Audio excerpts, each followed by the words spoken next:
Assalamualaikum kepada viewers Humanity Kongsi Rezeki. Selamat berjumpa lagi dengan saya Zan.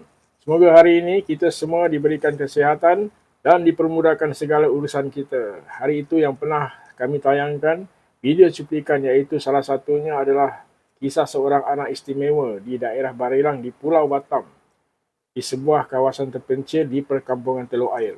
Saksikan temu bual saya bersama Nenek Yanti yang berusia 72 tahun, kuat lagi merawat adik Zikri. Selamat menonton. Usia berapa ni? Ini nama Anak yang pertama dia. anak pertama. Anak pertama lah. Jadi ibu bapanya? Dah meninggal. Bapak dia meninggal, mamak dia meninggal. Oh, sejak bila? Sejak bila ni? Sejak umur dia 7 tahun dah Dia umur dia 7 tahun. Mamak dia sakit, bapak dia sakit. Oh. Mak bapak dia lumpuh. Jadi dia macam gini kira dari lahir atau? Waktu kecil dia tak tahulah dengan bapak dia kan. Pakai Lah besar. pampers.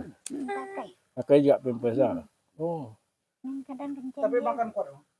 Makan kuat. Kuku dia panjang ni kena. Ini tadi dia kuku dia saya buang macam nak ukus.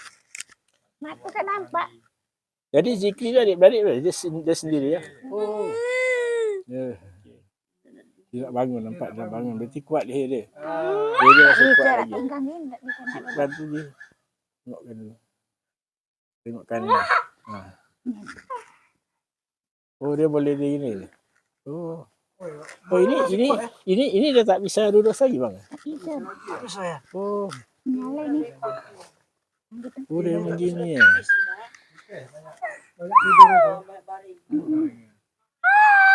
Tapi kayaknya dia lebih nyaman nggak gini bang? Lebih nyaman.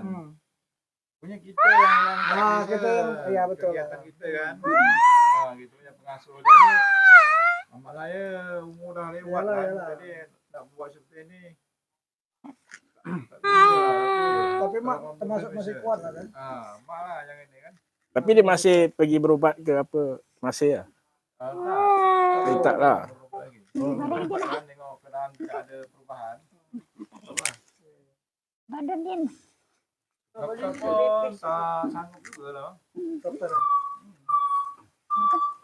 Kalau macam kaki seperti ini untuk jalan-jalan, kalau tak bisa kan? Dia dah tak boleh gini lagi. Tak boleh terpisah lagi.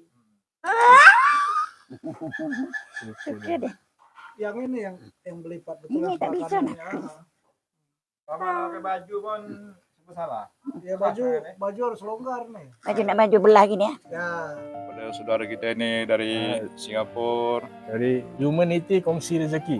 Humanity Humanity Kongsi Rezeki. Kongsi Rezeki. Saya Zan. Terima saya kasih Zan. sama Abang Zan telah tergerakkan hati datang ke kampung kami ini, membawa sesama rezeki ribuan. Banyak terima kasih lah sama Abang Zan. Zan. Nah, ini pun gerakan dari Allah Ta'ala bang. Allah, amin. Alhamdulillah. Okey viewers, kami rasa cukup sampai di sini saja yang dapat kami kongsikan informasinya. Mudah-mudahan ada jalan dan petunjuk buat kita semua. Kepada yang ingin mengulurkan bantuan buat adik Zikri secara peribadi, boleh datang ke Barelang Jambatan 3.5 ataupun boleh lihat video cuplikan kami. Ada kami videokan perjalanan menuju ke rumah adik Zikri. InsyaAllah boleh membantu sampai ke tujuannya. Okey, semoga segala urusan kita dipermudahkan. Amin ya rabbal alamin. Allah sayang kepada orang yang suka membantu dan permudahkan urusan orang yang memerlukan. Sampai jumpa lagi di video Anak Istimewa Zikri part 2. Assalamualaikum warahmatullahi wabarakatuh.